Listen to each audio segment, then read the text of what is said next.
Well, good news from Eskom for a change. It's turned a massive corner. For the first time in 8 years, the power utility has managed to post a 16 billion rand after-tax profit. Chief Financial Officer Khalib Kasim attributing this milestone to decisive government support, including a 254 billion rand debt relief package that helped Eskom to pay its crippling debt. The utility announced its full-year operational financial results yesterday, signalling a potential shift in its financial trajectory.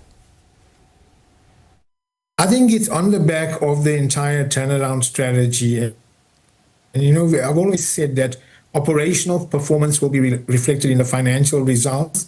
And I think, you know, year on year, we dropped from 329 days of load shedding to 13 days of load shedding, which then generated 3.5% growth in volumes.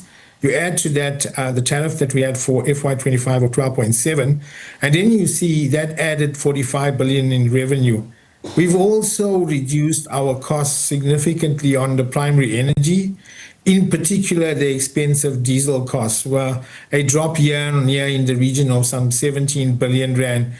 And then last but not least, Leanne, the benefits we're seeing from the government support in them helping us pay down our debt, that resulted in finance charges dropping by 5 billion as our debt on the balance sheet dropped from 412 billion to 372. So I think those are the key factors that contributed to Eskom returning to this 16 billion profit after 8 years. Let's get the view now of Electricity Minister Dr Kgosientsho Ramokgopa after the utility posted that after-tax profit of just over 16 billion rand. A very good evening to you, Minister. Good to have you on the SABC. I would imagine, like the Eskom bosses, you two are thrilled at this milestone. Oh yes, good evening, Temeki, and viewers back at home. Absolutely. I think we set out in the immediate to ensure that the lights are on a consistent basis. On that score, we are delivering, and I'm confident that we'll continue to deliver on a sustainable basis. I mean, when we took office 2023 early, the performance of the fleet was at 48%, what we refer to as the energy availability factor. As I speak to you now, we are consistently above 70%. And then the second area of focus was to ensure that we return Eskom to profitability. And that is made possible by the fact that we are in the business of selling electricity. So the more the lights are on, the greater opportunity for you to generate income. And as mentioned earlier, you also need to ensure that to run a sustainable business, you must be an efficient producer. We're doing everything possible to ensure that we bring down the cost of primary energy. We are able to introduce efficiencies across the entire value chain. And in so doing, the net result is to return the entity to profitability.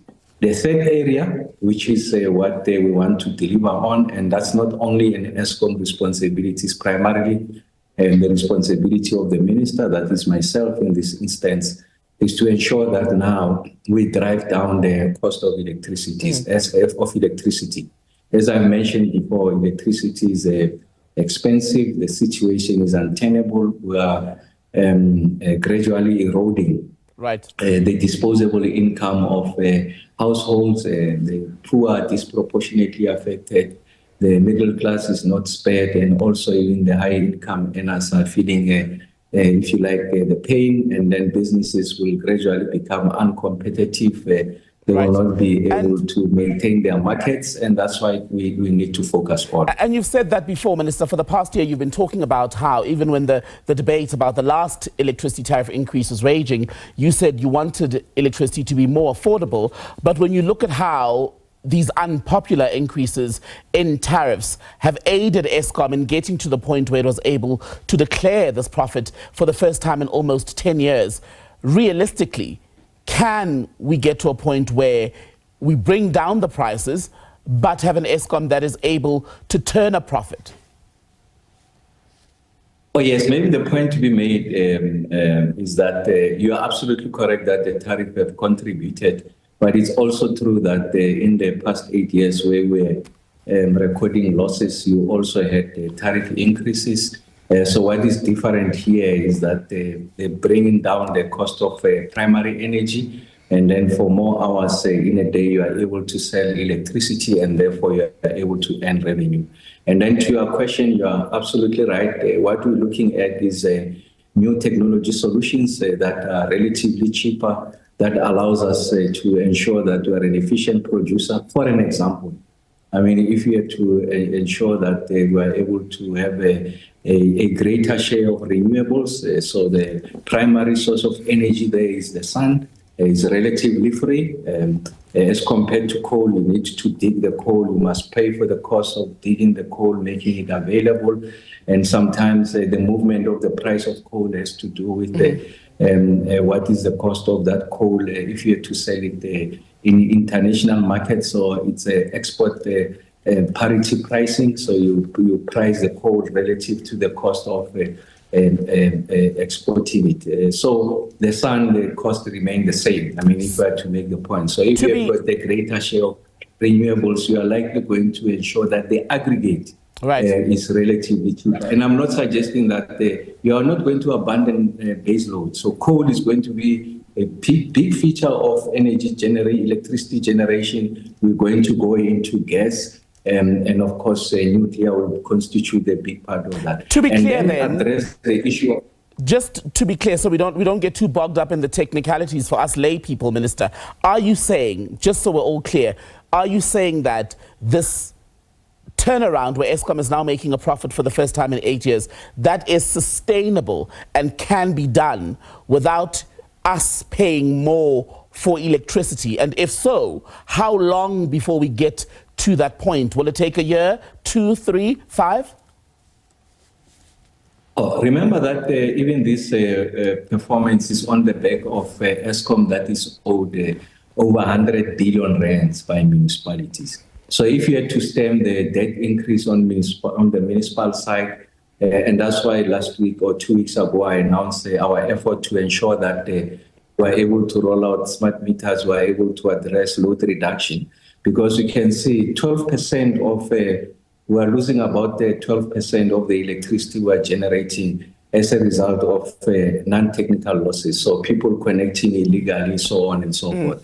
So we need to strengthen that area by regularizing consumption and making sure that we are able to collect. And yes, I'm making the point that that I made consistent even yesterday when we announced the results, that the era of double-digit tariff increases is behind us. So you will not get to a situation where a tariff is more than 10%. And really, we want to keep it levels that are much, much closer to inflation. And in so doing, we'll be able to determine what we call an electricity price path. So there's a great level of certainty by households and business that if you are investing in South Africa, if you are a domestic consumer, all I know is that my electricity will increase close to what the inflation is. And that's why you're going to get an electricity price path. But what's also going to help us, briefly, the fact please, that we are introducing competition. Right. What does that mean, introducing competition? And on that, to the point about bringing down the prices, when you look at South Africa's headline consumer index, CPI, for instance, year on year in August, it was at about 3.3%. Is that what you are looking at in terms of future increases? And again, when will we begin to see that?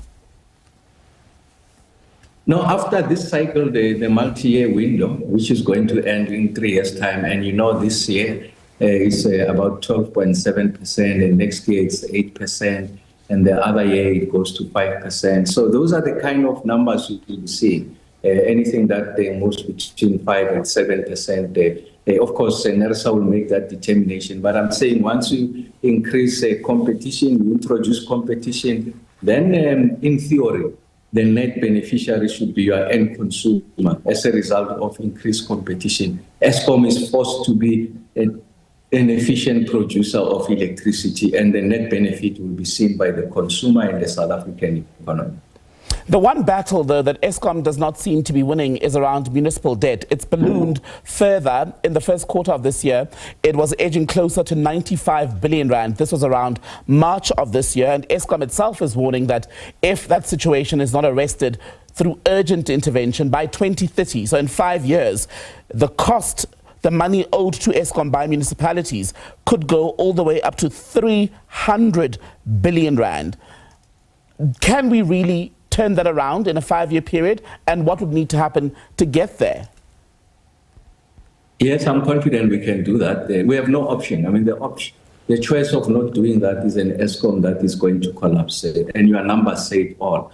We are owed now, as I speak to you, is just above 100 billion rand. And our projection is that it can get to 300 billion rand because by 2030, because on average it increases by 2 billion rand a month. So we have no option but to make interventions of ensuring that we are able to be a bit more efficient in collection. And that's why I announced 2 weeks ago aggressive rollout of smart meters. So we're targeting those areas that currently are consuming without pay. So we're going to regularize them. Secondly is to address the technical losses, be able to refurbish and maintain, if you like, the distribution infrastructure, the wires, the transformers and the substations. And in so doing, you are able to reduce your technical losses. Thirdly is to ensure that there's accuracy of billing, working with municipalities to ensure that we move away from an era of estimates, but make sure that there's accurate and precise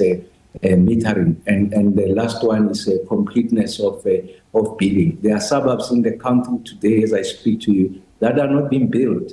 And it's not out of their resistance to paying, but it's a result of challenges on the technical side in relation to municipalities, and in some parts also Eskom is complicit. And then the last one is to deal with leakage. We know that there are those people who are delinquent, some of whom are found in Eskom, others are municipalities. They are the ones who are driving, if you like, the illicit market with regards to prepaid tokens. So we are addressing that situation, modernizing our platforms, our systems, so that we are able to detect this leakage and ensure that those tokens that are bought in that black market will not be able to be loaded on our systems. And that's once we make that tamper-proof, you will see that over a period of time, that debt levels are able to come down, and that contributes to the bottom line, and then we're able to reinvest that money into refurbishing the infrastructure.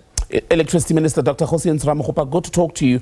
Thank you so much for your time. We'll continue to check in with you as and when we go through this process, especially the promise, the hope that we can finally get to a point where we're paying less for power. We hope it comes to pass.